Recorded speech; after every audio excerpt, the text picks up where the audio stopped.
right, check out this headline from earlier today. Senator Lindsey Graham is on the warpath to get Kavanaugh confirmed. All right, now that we have 5 reported allegations of varying degrees of credibility at this time, let's find out where Senator Graham stands right now. He's got a key vote on the Judiciary Committee. They may exercise that as soon as Friday. But first, your questions tomorrow. Good to see you for a preview. Thank you.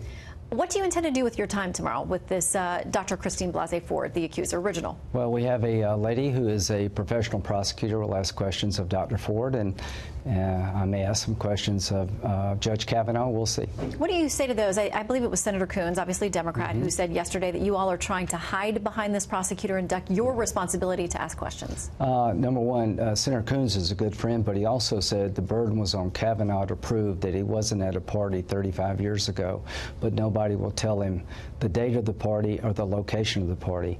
Joe Biden from Delaware had the right approach. Everybody's presumed innocent when they're accused of rape or sexual assault, except Kavanaugh. So I would tell Senator Coons that this is the most disgusting thing I've seen in over 20 years in politics, that I voted for Sotomayor and Kagan. I can't imagine me doing to them what y'all are doing to Kavanaugh. I'm disgusted with it. I'm more committed to voting for Kavanaugh than ever, and all of these allegations to me just are falling apart, and I'll be glad to go through all 5 of them. Well, let's talk about the 5th one, because you actually were involved in the chain of command of reporting this. Senator Whitehouse, a Democrat on the committee, came to you with this allegation. What happened? So Senator Whitehouse came to me a couple of days ago and said a constituent from Rhode Island told him about an incident back in the 80s where Kavanaugh and Mark Judge supposedly took a young woman out on a boat and mistreated her, and this woman told him about it. He went to the boat and beat them both up.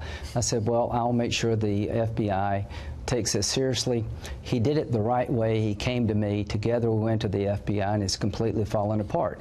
Senator Whitehouse did the right thing. You need to run these things down. Number 4. The allegation is that an anonymous person wrote a letter to Cory Gardner. And I think we have the letter in the envelope that we can put up just so people can see how this report came in to Senator Cory Gardner, who is a Republican out of Colorado. It's got no return address, but there's some. You know why we know about it? Because of NBC. To my friends at NBC, you know why conservatives distrust you so much? Because of stuff like this. You would never print an anonymous letter accusing a liberal nominee of wrongdoing.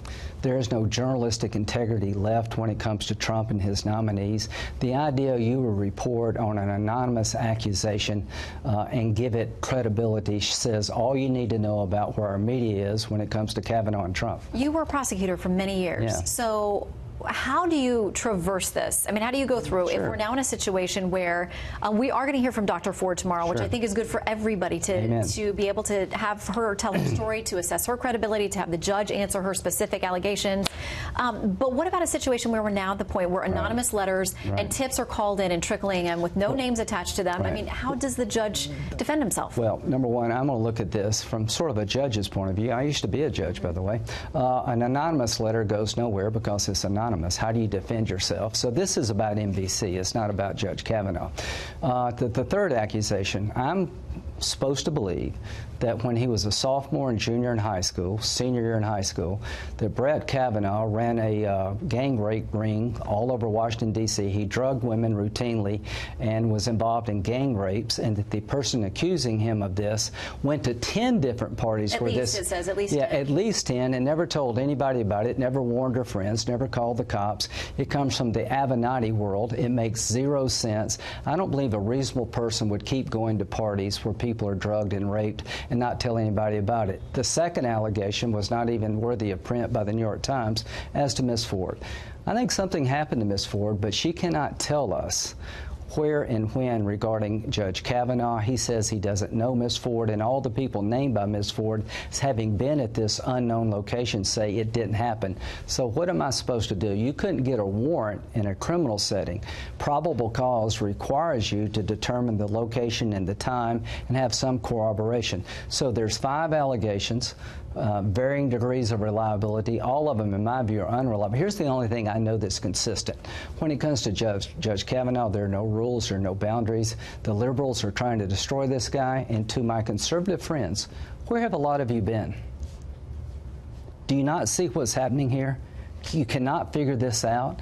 Do you really think Brett Kavanaugh is a gang rapist?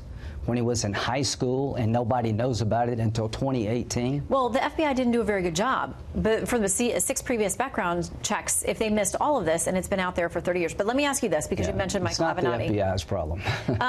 Michael Avenatti says this: why are real Donald Trump, Chuck Grassley, Senate Majority Leader, and Lindsey Graham and Brett Kavanaugh afraid to get the FBI involved and call Mark Judge to testify? Answer: because they want to hide the truth from the American people, and they know Kavanaugh is guilty. Why not persuade the White House to go ahead and ask for the FBI investigation, clear him, clear his name if he's innocent, and then he can get onto the bench? This is a game. If you really wanted an FBI investigation as a Democrat, and this guy's running for president as a Democrat potentially, you had the allegation by Ms. Ford in July.